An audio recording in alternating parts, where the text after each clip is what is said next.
Hi friends, ಹೇಗಿದ್ದೀರಾ? ಇವತ್ತು ನಾನು ಟೀಯಲ್ಲಿ ತಿನ್ನುವಂಥ ಬಿಸ್ಕೆಟ್ ಮಾಡ್ತಾ ಇರೋದು. ಬಾಯಲ್ಲಿಟ್ಟರೆ ಕರ್ಗೋಗುತ್ತೆ ಆ ಥರ ಬಿಸ್ಕೆಟ್ ಇದು. ತುಂಬಾ ಸಿಂಪಲ್ಲಾಗಿ ಈಸಿಯಾಗಿ ಮಾಡ್ಕೋಬೋದು ಫ್ರೆಂಡ್ಸ್. ಸಾಯಂಕಾಲ ಸ್ನ್ಯಾಕ್ಸ್ಗೆ ಸೂಪರಾಗಿರುತ್ತೆ ಇದು. ಬೇಗನೆ ಮಾಡ್ಕೋವಂಥ ಈ ಸ್ನ್ಯಾಕ್ಸು. ಹಾಗೆ ಪ್ಲೀಸ್ ಸಬ್ಸ್ಕ್ರೈಬ್ ಮಾಡ್ಕೊಳ್ಳಿ, ಲೈಕ್ ಮಾಡಿ, ಕಮೆಂಟ್ ಮಾಡಿ, ಹಾಗೆ ಸಪೋರ್ಟ್ ಮಾಡ್ತಾಯಿರಿ ಎಲ್ಲರೂ. ಬನ್ನಿ ಹೇಗೆ ಮಾಡೋದು ಅಂತ ನೋಡ್ಕೊಂಬರೋಣ. ನಾನಿಲ್ಲಿ ಒಂದು ತಟ್ಟೆ ತೊಗೊಂಡಿದ್ದೀನಿ. ತಟ್ಟೆಗೆ ಇವಾಗ ನಾನು 1 ಕಪ್ಪಷ್ಟು ಮೈದಾ ಹಿಟ್ಟನ್ನು ತೊಗೊಂಡಿದ್ದೀನಿ. 1 ಕಪ್ ಮೈದಾ ಹಿಟ್ಟಲ್ಲಿ ಇಷ್ಟೊಂದು ಬಿಸ್ಕೆಟ್ ಆಗ್ತವೆ ಫ್ರೆಂಡ್ಸ್. ತುಂಬ ಚೆನ್ನಾಗಿ ಮಾಡ್ಕೋಬೋದು, ತುಂಬ ಚೆನ್ನಾಗಿ ತಿನ್ನೋಕ್ಕೆ ಕುರ್ಕುರಿಯಾಗಿ ಇರುತ್ತೆ. ಇವಾಗ ನಾನು ಹಿಟ್ಟನ್ನು ಹಾಕ್ಕೊಂಡಿದ್ದೀನಿ. ಹಿಟ್ಟು ಹಾಕ್ಕೊಂಬಿಟ್ಟಿದ್ದಕ್ಕೆ ಅಜ್ವಾನ್ ಕಾಳು ಸ್ವಲ್ಪ ತೊಗೊಂಡು ನಾನು ಉಜ್ಜಿಬಿಟ್ಟು ಸೇರಿಸ್ಕೊತಾ ಇದ್ದೀನಿ. ಸ್ವಲ್ಪ ಉಪ್ಪನ್ನು ಸೇರಿಸ್ಕೊಳ್ತಾ ಇದ್ದೀನಿ. ಇವಾಗ ಇದನ್ನು ಚೆನ್ನಾಗಿ ಮಿಕ್ಸ್ ಮಾಡ್ಕೊಳ್ಳೋಣ. ಈ ಥರ ಮಾಡೋದ್ರಿಂದ ತುಂಬ ಚೆನ್ನಾಗಿ ಕ್ರಿಸ್ಪಿಯಾಗಿ ಬರುತ್ತೆ ಫ್ರೆಂಡ್ಸ್ ಇದು. ಇದಕ್ಕೆ ಇವಾಗ ನಾನು 2 ಚಮಚದಷ್ಟು ತುಪ್ಪವನ್ನು ಸೇರಿಸ್ಕೊಳ್ತಾ ಇದ್ದೀನಿ. ತುಪ್ಪ ಹಾಗೆ ಎಣ್ಣೆ ಕೂಡ ಸೇರಿಸ್ಕೋಬೋದು. ಎಣ್ಣೆ ತುಪ್ಪ ಹಾಕೋದ್ರಿಂದ ತುಂಬ ಅಂದರೆ ತುಂಬ ಕುರ್ಕುರಿಯಾಗಿ ಕ್ರಿಸ್ಪಿಯಾಗಿ ಬರುತ್ತೆ ಫ್ರೆಂಡ್ಸ್. ಅದಕ್ಕೋಸ್ಕರ ಹಾಕ್ಕೊಳ್ತಾ ಇರೋದು. ಇದನ್ನು ತುಪ್ಪ ಹಾಕಿದ್ಮೇಲೆ ಚೆನ್ನಾಗಿ ಹಿಟ್ಟನ್ನು ಮಿಕ್ಸ್ ಮಾಡ್ಕೋಬೇಕಾಗತ್ತೆ. ಕರೆಕ್ಟಾಗಿ ಎಲ್ಲ ಕಡೆಗೂ ಅಂಟೋ ಥರ ತುಪ್ಪವನ್ನು ಬೇರೆಸ್ಕೋಬೇಕಾಗುತ್ತೆ ಫ್ರೆಂಡ್ಸ್. ಈ ಥರ ಉಜ್ಜಿ ಇದನ್ನು ಎಲ್ಲ ಕಡೆಗೂ ಮಿಕ್ಸ್ ಮಾಡ್ಕೋಬೇಕು. ಇವಾಗ ಸ್ವಲ್ಪನೇ ನೀರು ಹಾಕ್ಕೊಂಬಿಟ್ಟು ಕಲಿಸ್ಕೊಳ್ಳೋಣ. ಇದನ್ನ ಜಾಸ್ತಿ ಗಟ್ಟಿನೂ ಬೇಡ, ಜಾಸ್ತಿ ತಿಳುವೂ ಬೇಡ, ಮೀಡಿಯಮಾಗಿ ಕಲಿಸ್ಕೋಬೇಕಾಗತ್ತೆ. ಮೈದಾ ಹಿಟ್ಟು ಸ್ವಲ್ಪ ಗಟ್ಟಿಯಾಗಿ ನಾದ್ಕೊಳ್ಳಿ ಫ್ರೆಂಡ್ಸ್. ತುಂಬ ಚೆನ್ನಾಗಿ ಬರುತ್ತೆ. ಈಸಿಯಾಗಿ 10 ನಿಮಿಷದಲ್ಲಿ ಮಾಡ್ಕೋಬೋದು ಫ್ರೆಂಡ್ಸ್. ಇನ್ನೊಂದು ಚೂರು ನೀರು ಹಾಕ್ಕೊಳ್ತಾ ಇದ್ದೀನಿ ನಾನು. ಒಂದೇ ಸಲನೇ ಇದನ್ನೇ ಜಾಸ್ತಿಯಾಗಿ ನೀರು ಸೇರಿಸಬಾರ್ದು. ಅದಕ್ಕೋಸ್ಕರನೇ ಸ್ವಲ್ಪ ಆಗಿ ನೀರನ್ನು ಸೇರಿಸ್ಕೊಳ್ತಾ ಇರೋದು.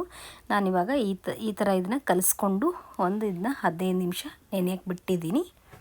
ನೋಡಿ, 15 ನಿಮಿಷ ಇದನ್ನು ನೆನೆಯಕ್ಕೆ ಬಿಡ್ತಾ ಇದ್ದೀನಿ ಫ್ರೆಂಡ್ಸ್. ಇವಾಗ ನಾನು ಒಂದು ಕಟೋರಿಯಲ್ಲಿ 2 ಚಮಚದಷ್ಟು ತುಪ್ಪ ತೊಗೊಂಡಿದ್ದೀನಿ.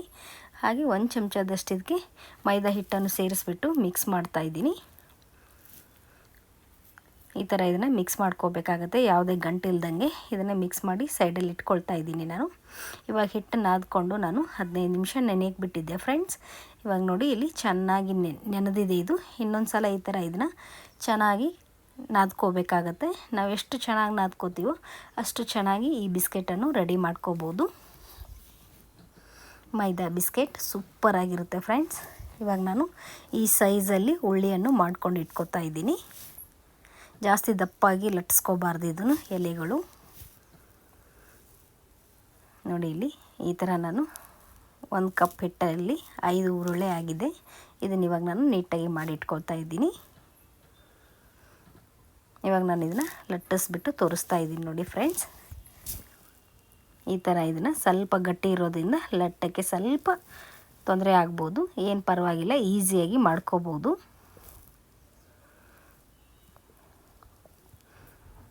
ನೋಡಿ, ನಾನು ಎಷ್ಟು ಈಸಿಯಾಗಿ ಮಾಡ್ಕೋತಾ ಇದ್ದೀನಿ. ಒಳಗಡೆ ಅದು ಅಜ್ವಾನ ಹಾಕೋದ್ರಿಂದ ಎಷ್ಟು ನೋಡೋಕ್ಕೆ ಚೆನ್ನಾಗಿ ಕಾಣಿಸ್ತಾ ಇದೆ ಅಲ್ವಾ. ನೋಡಿ, ನಾನು ಈ ಸೈಜಲ್ಲಿ ಮಾಡಿಕೊಂಡು ಇಟ್ಕೊಂಡಿದ್ದೀನಿ.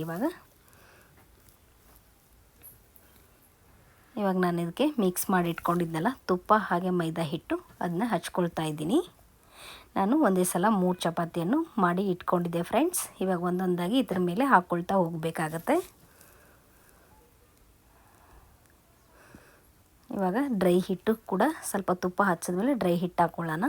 ಅಂದರೆ ತುಂಬ ಚೆನ್ನಾಗಿ ಲೇಯರ್ ಬಿಟ್ಕೊಳ್ಳುತ್ತೆ. ಅದಕ್ಕೋಸ್ಕರ ತುಂಬ ಚೆನ್ನಾಗಿ ಪದರವಾಗಿ ಈ ಬಿಸ್ಕೆಟ್ ಬರುತ್ತೆ. ಇವಾಗ ಇನ್ನೊಂದು ಚಪಾತಿಗೆ ತುಪ್ಪ ಮೈದಾ ಹಿಟ್ಟು ಕಲಸಿ ಇಟ್ಕೊಂಡಿದ್ದೆನಲ್ಲ ಅದನ್ನ ಹಚ್ಕೊಂಡ್ಬಿಟ್ಟು ಮೇಲೆ ಒಣ ಹಿಟ್ಟು ಹಾಕ್ಕೊಳ್ತಾ ಇದ್ದೀನಿ. ಈ ಥರನೇ 3 ಸ್ಟೆಪ್ ಮಾಡಬೇಕಾಗುತ್ತೆ ಫ್ರೆಂಡ್ಸ್. ಇವಾಗ ನೋಡಿ, 3ನೇ ಚಪಾತಿ ಹಾಕ್ತಾ ಇರೋದು ನಾನು. ಈ ಥರ ಹಾಕ್ಬಿಟ್ಟು ಚೆನ್ನಾಗಿ ಸ್ವಲ್ಪ ಅಮ್ಕೋಣ. ಮೇಲೆ ಕೂಡ ಹಚ್ಕೋಬೋದು, ಇಲ್ಲಾಂದರೆ ಹಾಗೆ ಕೂಡ ನೀವು ಫೋಲ್ಡ್ ಮಾಡ್ಕೋಬೋದು. ಈ ಥರ ಇದನ್ನು ಫೋಲ್ಡ್ ಮಾಡ್ಕೋತಾ ಇದ್ದೀನಿ. 4 ಕಡೆಯಿಂದ ಈ ಥರ ಫೋಲ್ಡ್ ಮಾಡಿಕೊಂಡ್ರೆ ಆಯಿತು ಫ್ರೆಂಡ್ಸ್.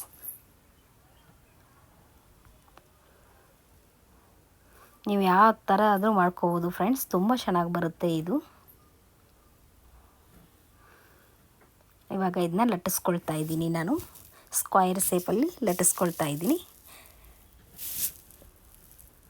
ನೋಡಿ ಈ ಥರ ಚೌಕಾಗಿ ಲಟ್ಟಿಸ್ಕೋಬೋದು, ಇಲ್ಲ ನೀವು ರೌಂಡಾಗಿ ಲಟ್ಟಿಸ್ಕೋಬೋದು. ನಿಮ್ಗೆ ಯಾವ ಥರ ಬರುತ್ತೋ ಆ ಥರ ಲಟ್ಟಿಸ್ಕೊಳ್ಳಿ ಫ್ರೆಂಡ್ಸ್. ಇವಾಗ ನಾನು ಸೈಡಿಂದ ಸ್ವಲ್ಪ ಇದನ್ನ ಕಟ್ ಮಾಡ್ಕೊಳ್ತಾ ಇದ್ದೀನಿ. ಹಾಗೆಯೇ ಜಾಸ್ತಿ ಏನು ದೊಡ್ಡದೇನು ಬೇಡ, ಒಂದು ಮೀಡಿಯಮ್ ಸೈಜಲ್ಲಿ ನಾನು ಕಟ್ ಮಾಡ್ಕೊಳ್ತಾ ಇರೋದು. ಚಾಲಿ ತುಂಬ ಚೆನ್ನಾಗಿ ಡಿಪ್ ಆಗುತ್ತೆ, ಡಿಪ್ ಆಗೋಕ್ಕೋಸ್ಕರ ಚಿಕ್ಕ ಚಿಕ್ಕದಾಗಿ ನಾನು ಕಟ್ ಮಾಡ್ಕೊಳ್ತಾ ಇರೋದು. ಜಾಸ್ತಿ ಚಿಕ್ಕದಾಗಿ ಮಾಡ್ಕೊಳ್ಳೋಕೆ ಹೋಗಬೇಡಿ ಫ್ರೆಂಡ್ಸ್, ಸ್ವಲ್ಪ ಉದ್ದ ಇದ್ದರೆ ಚೆನ್ನಾಗಿರುತ್ತೆ. ನೋಡಿ ನಾನು ಈ ಸೈಜಲ್ಲಿ ಎಲ್ಲ ಕಟ್ ಮಾಡಿ ಇಟ್ಕೊಳ್ತಾ ಇದ್ದೀನಿ. ಇದು ಜಾಸ್ತಿ ದಪ್ಪನೂ ಇಲ್ಲ, ತಿಳುವೂ ಇಲ್ಲ, ಒಂದು ಮೀಡಿಯಮ್ ಆಗಿ ಲಟ್ಟಿಸ್ಕೊಂಡಿದ್ದೀನಿ. ಇವಾಗ ಪಕ್ಕದಲ್ಲಿ ನಾನು ಎಣ್ಣೆ ಕೂಡ ಬಿಸಿ ಮಾಡಿ ಇಟ್ಕೊಂಡಿದ್ದೆ. ಎಣ್ಣೆಯಲ್ಲಿ ಒಂದೊಂದಾಗಿ ನಿಧಾನವಾಗಿ ಹಾಕ್ಕೊಳ್ಳೋಣ. ಎಣ್ಣೆ ಮಾತ್ರ ಜಾಸ್ತಿ ಬಿಸಿ ಇರಬಾರ್ದು ಫ್ರೆಂಡ್ಸ್, ಮೀಡಿಯಮ್ ಆಗಿ ಬಿಸಿ ಇರಬೇಕು. ಆವಾಗನೇ ಇದು ಲೇಯರ್ ಆಗಿ ಬಿಟ್ಕೊಳ್ಳುತ್ತೆ, ಪದರವಾಗಿ ಚೆನ್ನಾಗಿ ಊದ್ಕೊಂಡು ಬರುತ್ತೆ. ಹಾಗೆಯೇ ಒಳಗಡೆ ಚೆನ್ನಾಗಿ ಬೇಯುತ್ತೆ ಕೂಡ. ನೋಡಿ ನಾನು ಎಲ್ಲ ಇವಾಗ ಒಂದೊಂದಾಗಿ ಹಾಕ್ಕೊಂಡಿದ್ದೀನಿ. ನೋಡಿ ಎಷ್ಟು ಚೆನ್ನಾಗಿ ಊದ್ಕೊಂಡು ಬರ್ತಾ ಇದೆಯಲ್ಲ ಫ್ರೆಂಡ್ಸ್. ಮೇಲ್ಗಡೆ ಇವಾಗ ಸ್ವಲ್ಪ ಇದನ್ನ ಮಿಕ್ಸ್ ಮಾಡ್ಕೊಳ್ಳೋಣ. ಎರಡು ಕಡೆಗೂ ಚೆನ್ನಾಗಿ ಇದು ಫ್ರೈ ಆಗಬೇಕು. ನೋಡಿ ಎಷ್ಟು ಚೆನ್ನಾಗಿ ಊದ್ಕೊಂಡು ಬರ್ತಾ ಇದೆ, ಲೇಯರ್ ಆಗಿ ಪದರವಾಗಿ ಬಿಟ್ಕೊಳ್ತಾ ಇದೆ ನೋಡಿ ಫ್ರೆಂಡ್ಸ್, ಎಷ್ಟು ಚೆನ್ನಾಗಿ ಬರ್ತಾ ಇದೆ. ಈ ಥರನೇ ನೀವು ಮಾಡ್ಕೊಳ್ಳಿ ಫ್ರೆಂಡ್ಸ್, ತುಂಬ ಇಷ್ಟ ಆಗುತ್ತೆ ನಿಮಗೂ ಕೂಡ. ಗೋಲ್ಡನ್ ಕಲರ್ ಬರೋವರೆಗೂ ಇದನ್ನೇ ಚೆನ್ನಾಗಿ ನಾವು ಫ್ರೈ ಮಾಡ್ಕೊಳ್ಳೋಣ, ಕಂದು ಬಣ್ಣ ಬರೋವರೆಗೂ ಫ್ರೈ ಮಾಡ್ಕೊಳ್ಳೋಣ. ನೋಡಿ ಇವಾಗ ಫ್ರೈ ಮಾಡಾಗಿದೆ, ಒಂದು ಪ್ಲೇಟಲ್ಲಿ ಎತ್ತಿಟ್ಕೊಳ್ತಾ ಇದ್ದೀನಿ ನಾನಿವಾಗ. ಇನ್ನೊಂದು ಸ್ವಲ್ಪ ನಾನು ಇತ್ತಲ್ವ ಅದನ್ನು ಕೂಡ ಫ್ರೈ ಮಾಡ್ಕೊಳ್ತಾ ಇದ್ದೀನಿ. ಇವಾಗ ಒಂದು ಕಪ್ ಹಿಟ್ಟಲ್ಲಿ ಇಷ್ಟೊಂದಾಗಿದೆ ನೋಡಿ ಫ್ರೆಂಡ್ಸ್. ನಿಮಗೆ ತೆಗೆದುಬಿಟ್ಟು ನಾನು ತೋರಿಸ್ತಾ ಇದ್ದೀನಿ, ಇಷ್ಟೊಂದು ಬಂದಿದೆ. ಎಷ್ಟು ಚೆನ್ನಾಗಿ ಕಾಣಿಸ್ತಾ ಇದೆ, ನೋಡ್ತಾ ಇದ್ರೇ ತಿನ್ಬೇಕನ್ಸುತ್ತೆ. ಟೀ ಜೊತೆಗೆ ತುಂಬಾ ಮಜಾ ಬರುತ್ತೆ ಫ್ರೆಂಡ್ಸ್. ಇದು ತಿಂತಾಯಿದ್ರೆ ತುಂಬಾ ಈಸಿಯಾಗಿ ಸಿಂಪಲ್ಲಾಗಿ ಮಾಡ್ಕೋಬೋದು. ನೀವು ಮಾಡ್ಕೊಳ್ಳಿ, ಅದು ಹೇಗೆ ಬಂತು ಅಂತ ಕಮೆಂಟ್ ಮಾಡಿ, ಲೈಕ್ ಮಾಡಿ, ಶೇರ್ ಮಾಡಿ, ಹಾಗೆ ಸಪೋರ್ಟ್ ಮಾಡ್ತಾಯಿರಿ ಎಲ್ಲರೂ ಫ್ರೆಂಡ್ಸ್. ನೋಡಿ ಎಷ್ಟು ಚೆನ್ನಾಗಿ ಬಂದಿದೆ ಫ್ರೆಂಡ್ಸ್. ನೋಡಿ ಎರಡೇ ಬೆರಳಲ್ಲಿ ಕಟ್ ಮಾಡ್ಕೋಬೋದು, ಅಷ್ಟು ಸಿಗ್ತೀನಿ. ಎಲ್ಲರಿಗೂ ಕೂಡ ಬಾಯ್. ಮಿಸ್ ಮಾಡದೆ ಸಬ್ಸ್ಕ್ರೈಬ್ ಮಾಡ್ಕೊಳ್ಳಿ, ಹಾಗೆ ಲೈಕ್ ಮಾಡಿ, ಶೇರ್ ಮಾಡಿ, ಕಮೆಂಟ್ ಮಾಡಿ ಫ್ರೆಂಡ್ಸ್. ಎಲ್ಲರಿಗೂ ಕೂಡ ಬಾಯ್.